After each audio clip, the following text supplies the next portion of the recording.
Egypt. The only thing that keeps an obelisk on its pedestal is gravity. They're balanced. There is no pins, there is no groove. They are simply so perfectly machined that they stand erect with nothing supporting them. Pretty impressive. And if you want to see the tallest obelisk in Egypt, go to Karnak Temple. Hatshepsut's obelisk is still standing there, the tallest obelisk in all of Egypt. So Hatshepsut is doing wonderful things. Now, she has to have a tomb. Well, she built one as queen near the Valley of the Kings. She couldn't be buried in the Valley of the Kings. She was only the king's great wife. But she had her tomb near the Valley of the Kings. But once she declares herself pharaoh and wears the beard of authority and the crown, she starts building her own tomb in the Valley of the Kings. And that's where she's going to be buried, in the Valley of the Kings. It is the longest tomb in the entire Valley of the Kings. It's an amazing tomb. It goes deep, deep, deep. And the workmen hit bad rock and they had to change it and move it and wiggles around. But she was buried in Hatshepsut's tomb. And there are 2 sarcophagi in the Valley of the Kings. 2. One is hers, and the other is her father's. She moved her father's burial to her tomb. Notice, it's not her husband's, it's not Thutmose II's, it's Thutmose I's. And I think she really didn't care about Thutmose II. Never mentions in her entire reign. Never mentions her husband. Ever.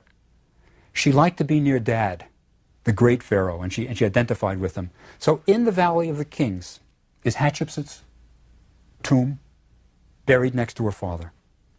Now, she was a great, great, great ruler. But I have to say something about a man that's part of her life. Now, she was widowed and never remarried. Queens don't remarry in ancient Egypt. But there is a commoner who is a big part of her life. His name is Senmut. Senmut. And some people think they were so close that he was her lover. I'll tell you about that. Senmut has more titles than anybody in Egypt. He is the overseer of the works, meaning he's in charge of building projects.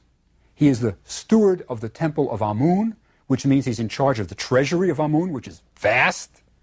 He is the royal tutor, which means that he is tutoring the daughter of Hatshepsut and Thutmose II. He is also steward of the palace. He's in charge of the palace. And this guy was a commoner. You know, how does he get so many titles? One little bit of evidence that he may have been her lover. There is a graffito in a cave near her temple of Dir el-Bahari. And it shows a naked female. And she's got a crown on with a cobra on it, which is the sign of the king. So it's a female naked with a crown. Good bet it's Hatshepsut. And she is making love to somebody who has the overseer's cap, the overseer of the works cap on, Senmut. So at least, this is probably scribbled on the wall by a couple of workmen, saying, aha, Hatshepsut and Senmut, we know about them. So they really may have been lovers. Senmut is buried in a fabulous tomb right next to Dir el-Bahari. Right next to Dir el-Bahari. And his tomb goes towards the Valley of the Kings, and her tomb goes towards Dir el-Bahari, and it's almost like they wanted to be together for eternity. In the end, Hatshepsut dies. And the sad thing is, her name is erased from every monument. There are no records of Hatshepsut that are really significant. If you had asked, say, Queen Cleopatra, who was Hatshepsut, she never would have heard of her. There were kings lists listing all the kings of Egypt, but you'll never get Hatshepsut's name on it. Why was her name erased? Well, when Thutmose III became pharaoh, he waited quite a while. But then he erased her name from Dir el-Bahari, from every place it appeared. And I think the reason was that Egypt, which is a very, very conservative country, never wanted it recorded that a woman had ruled Egypt as pharaoh.